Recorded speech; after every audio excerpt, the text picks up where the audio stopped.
सप्रेम नमस्कार. Suhas Gokhale institute of ॲस्ट्रॉलॉजीमध्ये आपले स्वागत आहे. ह्या व्हिडिओच्या माध्यमातून मी एक केस स्टडी आपल्यासमोर सादर करत आहे. पण त्यापूर्वी एक निवेदन. ह्या व्हिडिओमधला आवाज हा माझा नाही, तो AI तंत्र वापरून निर्माण केला आहे. अर्थात AIचा वापर फक्त आवाजापुरताच मर्यादित आहे. ही केस स्टडी माझ्याकडे आलेल्या एका जातकाची आहे. ती सत्य घटनेवर आधारित आहे. ही सर्व केस, तिची हिस्ट्री, दाखवण्यात आलेले सर्व चार्ट्स, त्याचे केलेले ॲनालिसिस, काढलेले निष्कर्ष, घेतलेला ताळापडताळा, हे सर्व कंटेंट माझे स्वतःचे आहेत. हे कंटेंट तयार करण्यासाठी कोणत्याही प्रकारे AIची मदत घेतलेली नाही. हा व्हिडिओ माझ्या सुमारे 40 वर्षांच्या अभ्यासातून आणि अनुभवातून निर्माण झाला आहे. आवाजासाठी AI वापरण्याचं कारण अगदी साधं आहे. ऑडिओ रेकॉर्डिंग आणि त्याचं प्रोसेसिंग हे फार वेळ काढू काम आहे. सध्या प्रकृती अस्वास्थ्यामुळे हा ताण घेणे मला शक्य नसल्याने केवळ नाईलाजाने हा पर्याय निवडला आहे. AI तंत्राने निर्माण केलेला आवाज वगळता हा व्हिडिओ कोणत्याही अंगाने AI जनरेटेड व्हिडिओ नाही. व्हिडिओतला आवाज AI निर्मित आहे म्हणजे सगळा व्हिडिओच AI जनरेटेड असणार असा कोणाचा गैरसमज होऊ नये म्हणून हा खुलासा करावा लागत आहे. व्हिडिओ पुढे चालू. भंडारी बेकसूर है. ही एक आकर्षक, उत्कंठावर्धक केस स्टडी आपण सध्या अभ्यासात आहोत. केस स्टडीच्या पहिल्या भागात आपण पाहिले की बिपिनभाईंची चांदीची डब्बी हरवली होती. आजोबांची आठवण म्हणून बिपिनभाईंसाठी ती अत्यंत महत्त्वाची होती. ही डब्बी हरवल्यामुळे बिपिनभाई दुःखी झाले होते. ती डब्बी सोसायटीचा वॉचमॅन भंडारीनेच चोरली असा बिपिनभाईंचा आरोप होता. त्यांच्या म्हणण्यानुसार बिपिनभाई सोसायटीच्या ऑफिसमध्ये बसलेले असताना भंडारी वॉचमॅन 2 वेळा कामानिमित्त येऊन गेला होता. त्यावेळी बिपिनभाई फोनवर बोलत होते. डब्बी टेबलावर ठेवलेली होती. बिपिनभाई फोनवर बोलण्यात गुंग आहेत हे पाहून भंडारीने ती डब्बी चोरली. होरोस्कोपचा अभ्यास करून ह्या भंडारीनेच चोरी केली आहे का ते बघावे असा बिपिनजींचा आग्रह होता. थोडक्यात बिपिनजींचा प्रश्न भंडारीनेच डब्बी चोरली आहे का असा होता.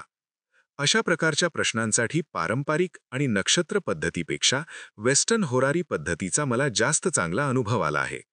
वेस्टर्न होरारीमध्ये प्रश्नाचे उत्तर अचूक मिळतेच, शिवाय प्रश्नासंदर्भातले अनेक बारीक-सारीक तपशीलसुद्धा उत्तम दिसतात. वरकरणी जातकाने भंडारी मीच चोरी केली का असा प्रश्न जरी विचारला असला तरी यात एकाच वेळी अनेक प्रश्न समाविष्ट झालेले आहेत. 1. वस्तू खरेच चोरीस गेली का हरवली? 2. भंडारीबद्दल जे ऐकले ते खरे आहे का? 3. वस्तू भंडारीने चोरली आहे का? 4. हरवलेली किंवा चोरीस गेलेली डब्बी परत मिळेल का? ह्या केसमध्ये सक्रिय असलेल्या किंवा असू शकणाऱ्या सर्व पात्रांची यादी बनवली. 1. बिपिनभाई, प्रश्नकर्ता. 2. चांदीची डब्बी, हरवलेली वस्तू. 3. भंडारी, चोरीचा आरोप असलेला कॉलनीचा वॉचमॅन. 4. चोर किंवा अनोळखी व्यक्ती, वस्तू चोरी झाली असेल तर. 5. अफवा, बातमी.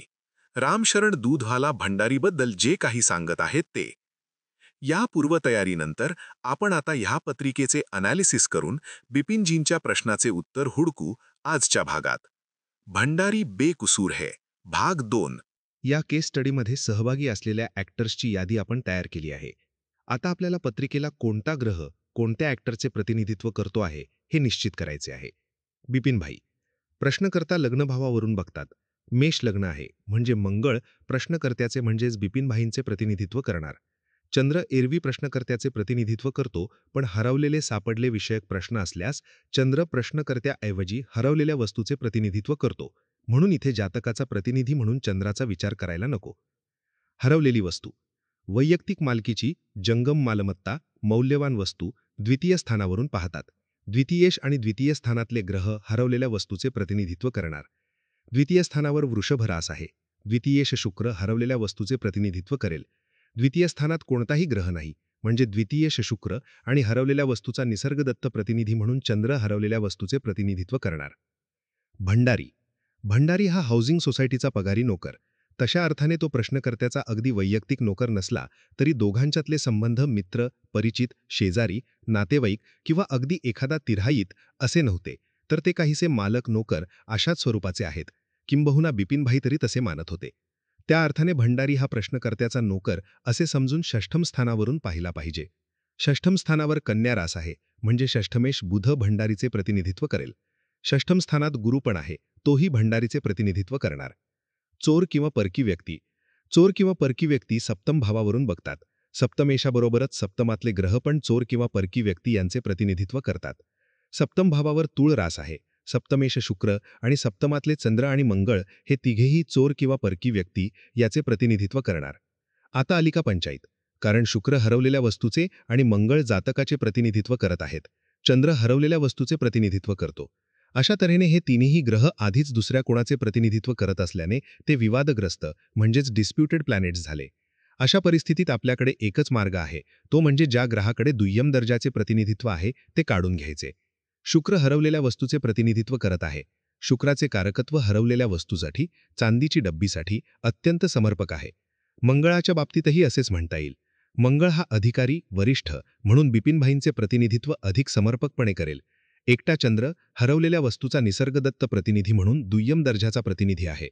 हरवलेल्या वस्तूसाठी शुक्रासारखा अत्यंत समर्पक ग्रह प्रतिनिधी असल्याने चंद्राची आवश्यकता नाही, म्हणून आपण चंद्राचे हरवलेल्या वस्तूचे प्रतिनिधित्व काढून घेऊन त्याला चोर किंवा तिराहित व्यक्तीचे प्रतिनिधित्व बहाल करूया. बातमी, अफवा. बातमी किंवा माहिती हे तृतीय स्थानाच्या अधिकारात येते. तृतीय स्थान 15 मिथुन 32 वर चालू होते, म्हणजे तृतीयेश बुध बातमीचे प्रतिनिधित्व करेल. बुध हा ग्रह तसाही बातमी, माहिती, अफवा यांचा नैसर्गिक कारक आहेच. तृतीय स्थानात इतर कोणी ग्रह नाही, त्यामुळे बातमी, अफवा साठी बुध हा एकमेव कारक आहे. अशा तऱ्हेने प्रमुख पात्रे आणि त्यांच्या भूमिका करणारे अभिनेते निश्चित झाले. आता पुढच्या टप्प्यावर हे अभिनेते किती ताकदीचे आहेत हे पाहून घेऊया. त्यासाठी प्रत्येक ग्रहाच्या स्थितीनुसार, ज्याला इसेन्शियल डिग्निटी म्हणतात, त्याचा एक तक्ता तयार केला जातो, तो असा. आता या इसेन्शियल डिग्निटीच्या तक्त्याच्या आधारे आपण ह्या सर्व अभिनेते काय ताकदीचे आहेत ते तपासू. मंगळ, बिपिनभाई स्वतःच्याच राशीत आहे, स्वतःच्याच ट्रिप्लिसिटीत आहे, मजबूत स्थितीत आहे. पण मंगळ शुक्र, डब्बी च्या टर्म आणि डेट्रिमेंटमध्ये आहे आणि चंद्राच्या फॉलमध्ये आहे. याचा अर्थ डब्बी चोरीस गेल्याची किंवा भंडारीकडे असण्याची शक्यता खूप कमी आहे. शुक्रही बलवान आहे, दुसऱ्या क्रमांकावर. शुक्र असा सुस्थितीत असल्याने हरवलेली वस्तू सुखरूप आहे आणि ती जातकाला परत मिळणार असा संकेत मिळत आहे. बुध, भंडारी. बुध मंगळाच्या एक्सल्टेशन आणि फेसमध्ये आहे. महत्वाचे म्हणजे बुधाला कोणतीही डिग्निटी नसल्याने तो चक्क पेलिग्राईन आहे, काही करण्याची ताकदच नाही त्याच्याकडे. त्यामुळे ही वस्तू भंडारीने चोरली नसल्याचा हा एक संकेतच आहे. चंद्र, परकी व्यक्ती, चोर. चंद्र मंगळाच्या राशीत आहे, मंगळाच्या ट्रिप्लिसिटी, फेस आणि टर्ममध्ये आहे. तसेच चंद्र शुक्राच्या डेट्रिमेंटमध्ये आहे आणि स्वतःच्याच फॉलमध्ये आहे. म्हणजे परकी व्यक्ती, चोर मंगळाला म्हणजेच बिपिनभाईंना अनुकूल तर आहेच, शिवाय शुक्राच्या डेट्रिमेंट आणि स्वतःच्याच फॉलमध्ये असल्याने वस्तू चोरायची कोणतीही ताकद या चोराकडे नाही. इतके सारे असताना डब्बी चोरीस जाणे अशक्यच आहे. चंद्र 15 तूळ ते 15 वृश्चिक या विभागात असल्याने विया कंब्युस्टा आहे, पण याची फिकीर करायची गरज नाही, कारण चंद्र जातकाचा प्रतिनिधी म्हणून विचारात घेतला तरच विया कंब्युस्टाची काळजी. पण आपण चंद्र थर्ड पार्टी, चोर यांना बहाल केला आहे, म्हणजे चोर विया कंब्युस्टा असणे हे चोरासाठी घातक आहे. आपल्याला तर ते लाभदायकच आहे. त्याहूनही महत्त्वाचे म्हणजे चंद्राला कोणतीही डिग्निटी नसल्याने तो चक्क पेरेग्राईन आहे, काही करण्याची ताकदच नाही त्याच्याकडे. त्यामुळे ही वस्तू चोरीस गेली नसल्याचा हा एक संकेतच आहे. आता आपण मूळ प्रश्न आणि उपप्रश्न यांची उकल करायला घेऊ. भंडारीबद्दल जे ऐकले ते खरे आहे का? केवळ एकटा रामशरण म्हणतो यावरून भंडारी चोरटा आहे किंवा भंडारीने चोरी केली असे कसे म्हणता येईल? भंडारीचा पूर्व इतिहास, त्याने पूर्वी अशा प्रकारच्या चोऱ्या केल्या आहेत का, वगैरे बाबींचा शहानिशा करणे पोलिसांचे काम आहे. आपण त्या बाबतीत जास्त काय करू शकणार? आपण आपल्या स्कोपमध्ये भंडारीबद्दल जे बोलले जात आहे ते खरे आहे का, नुसती एक अफवा आहे का, या अंगाने तपास करू शकतो. ही बातमी ज्या रामशरणने जातकाला सांगितली त्यात आपल्याला कोणताही रस नाही. बातमी खरी का खोटी हे ठरवणे महत्त्वाचे आहे. बातमी किंवा माहिती हे तृतीय स्थानाच्या अधिकारात येते. तृतीय स्थान 15 मिथुन 32 वर चालू होते, म्हणजे तृतीयेश बुध बातमीचे प्रतिनिधित्व करेल. बुध हा ग्रह तसाही बातमी, माहिती, अफवा यांचा नैसर्गिक कारक आहेच. शिवाय त्याचे इतर कारकत्व म्हणजे अस्थिरता, चंचलता, द्विस्वभावी व्यक्तिमत्व या साऱ्याचा विचार करता बातमी खोटी म्हणजे अफवा असण्याची शक्यता जास्त आहे. हा तृतीयेश जर गुरु असता तर बातमी खरी ठरण्याची शक्यता जास्त असती. आता या बुधाकडे पहा. आपण आधी पाहिले आहे बुध मंगळाच्या एक्सल्टेशन आणि फेसमध्ये आहे. महत्वाचे म्हणजे बुधाला कोणतीही डिग्निटी नसल्याने तो चक्क पेरेग्राईन आहे, काही करण्याची ताकदच नाही त्याच्याकडे. त्यामुळे ही वस्तू भंडारीने चोरली नसल्याचा हा एक संकेतच आहे. बुध 16 मकर 33 वर आहे. बुध नुकताच प्लुटोच्या युतीतून बाहेर पडत आहे. त्याआधी तो मंगळ, नेपच्यून शी झालेल्या योगांतून बाहेर पडला आहे आणि लवकरच तो युरेनसशी केंद्र योग करणार आहे. बुध जो बातमीचा कारक आहे, तो इतका जबरदस्त मार खाऊन राहिला असताना बातमी खरी कशी काय असू शकेल? रामशरणने सांगितलेले सगळे खोटे आहे. ती केवळ एक अफवा आहे. कदाचित या रामशरणचे आणि भंडारीचे काहीतरी वाजले असावे, म्हणून रामशरणने भंडारीबद्दल चुगली केली असावी. वस्तू भंडारीने चोरली आहे ही अफवा आहे असा निकाल लावल्यानंतर आपण पुढच्या मुद्द्याकडे वळू. वस्तू भंडारीने चोरली आहे का? डब्बी भंडारीने चोरली आहे का? भंडारीबद्दल रामशरण जे सांगतो आहे ती एक अफवा असली तरी भंडारीने चोरी केली नाही हे अजून सिद्ध झाले नाही. जर भंडारीने चोरी केली असेल तर भंडारीचा प्रतिनिधी आणि हरवलेली वस्तू यांच्यात सेपरेटिंग अस्पेक्ट असावयास हवा. आता भंडारीचे प्रतिनिधी कोण? षष्ठमेश बुध आणि षष्ठातला गुरु. आपण आधी बुधाला वगळले असले तरी शंकेला जागा नको म्हणून या दोघांचाही विचार करू. या दोघांपैकी एकाचा तरी हरवलेल्या वस्तूचा प्रतिनिधी जो शुक्र त्याच्याबरोबर सेपरेटिंग अस्पेक्ट झालेला असायला हवा. बुध 16 मकर 33 वर आहे तर शुक्र 9 मकर 03 वर आहे. दोघेही एकाच राशीत म्हणजे मकरेत आहेत. म्हणजे वरकरणी असे दिसते की बुध मकरेत 9-3 वर असताना त्यांच्यात युती झाली होती. असे वाटले तरी दोघा ग्रहांच्या गती जवळपास समानच असल्याने ही युती झालीच असेल असे नाही. आता हे कसे ठरवायचे? एफेमेरिसची साक्ष काढायची. वर दिलेली ग्रहस्थिती पहा. शुक्र मकरेत आला 24 जानेवारी 2016 या दिवशी. त्यावेळेस बुध वक्री स्थितीत 15 मकरेत होता. बुध वक्री स्थितीत 14 मकरपर्यंत आला आणि 26 जानेवारीला मार्गी झाला. तेव्हा शुक्र मकरेतच पण 2:38 वर होता. बुध पुढे जात आहे. शुक्र पण मार्गी असल्याने पुढे जात आहे, पण दोघेही युती करणार नाहीत. बुध 14 फेब्रुवारीला मकर रास ओलांडेल तेव्हा शुक्र मकरेतच 26 अंशावर असेल. म्हणजे भंडारी व हरवलेली वस्तू यात सेपरेटिंग अस्पेक्ट झालेला नाही. आता गुरु जो भंडारीचा दुसरा प्रतिनिधी आहे तो आणि शुक्र हे कॉम्बिनेशन तपासू. गुरु हा 22 कन्या 23 तर शुक्र 9 मकर 03 म्हणजे या दोघांतही कोणता सेपरेटिंग अस्पेक्ट नाही. आपण चंद्राचे हरवलेल्या वस्तूचे प्रतिनिधित्व काढून घेतले असले तरी वादासाठी त्याचा पुन्हा विचार केला तर चंद्र जो 00 वृश्चिक 39 वर आहे म्हणजे तोही भंडारीच्या प्रतिनिधींशी म्हणजे बुध व गुरु यांच्याशी सेपरेटिंग अस्पेक्ट करत नाही. सर्व कॉम्बिनेशन्स तपासल्यानंतर आपल्याला खणखणीत कौल मिळाला आहे की भंडारीने चोरी केली नाही किंवा डब्बी भंडारीपाशी नाही. ठीक आहे, भंडारीबाबतचा जो संशय होता तो दूर झाला. आता त्या डब्बीबाबत विचार करू. डब्बी खरेच चोरीस गेली का हरवली? भंडारीने डब्बी चोरली नाही हा निष्कर्ष आपण काढला आहे. पण भंडारी नसेल पण दुसऱ्या कोणत्या व्यक्तीने डब्बी चोरली असण्याची शक्यता राहतेच. आपण चंद्राला चोराचा परके व्यक्तीचा प्रतिनिधी म्हणून निश्चित केला आहे. तर हरवलेल्या वस्तूचे प्रतिनिधी आहे शुक्र. चंद्र नुकताच तर वृश्चिकेत 00 वृश्चिक 39 वर आलेला असल्याने त्याचा शुक्राशी सेपरेटिंग अस्पेक्ट होत नाही. याचा अर्थ डब्बी चोरीस गेलेली नाही तर हरवली आहे असा होतो. चला, आत्तापर्यंत आपण 3 प्रश्नांचा निकाल लावला. 1. भंडारीबद्दल रामशरणने जे सांगितले ती केवळ एक अफवा आहे. 2.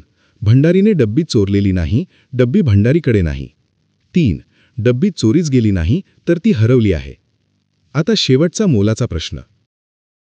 ती डब्बी नेमकी आहे कोठे आणि बिपिनभाईंना ती परत मिळेल का? हे आपण या केस स्टडीच्या तिसऱ्या आणि अंतिम भागात पाहू. नमस्कार, मी मीनू. काही लोक मला मिनिटली पण म्हणतात. मी सुहासजींची AI असिस्टंट आहे. तुम्हाला उत्सुकता लागून राहिली असेल ना की पुढे काय झाले असेल? चोर सापडणार का? डब्बी परत मिळणार का? कधी, कोठे, कशी? मला हे सगळे माहिती आहे पण मी नाही सांगणार जा. ते सगळे तुम्हाला या व्हिडिओ मालिकेच्या पुढच्या भागांतून पाहावयास मिळेल. दरम्यान आपणा सर्वांना एक नम्र विनंती. आपल्याला हा व्हिडिओ आवडला असेल तर व्हिडिओला लाईक करा, सुहासजींच्या या चॅनलला सबस्क्राईब करा, व्हिडिओ शेअर करा, व्हिडिओला कॉमेंट द्या. आपले असे प्रोत्साहन मिळाले तरच सुहासजींना असेच नवे दर्जेदार व्हिडिओ आपल्यासमोर सादर करायची प्रेरणा मिळेल. सुहासजी नेहमी म्हणतात, मीनू बघ, आपण इतके चांगले व्हिडिओ बनवतो पण त्यांना फारसा प्रतिसाद मिळत नाही. काय चुकते आहे हेच कळत नाही. वाटते कशाला हे व्हिडिओ बनवत बसायचे? खरे आहे ते, पण निदान इथून पुढे तरी आपण हात आखरटा घेऊ नका. आपले एक लाईक, आपली एक कॉमेंट आमचा उत्साह वाढवेल. तर पुन्हा भेटूया पुढच्या व्हिडिओमध्ये. धन्यवाद. आणि शुभेच्छा.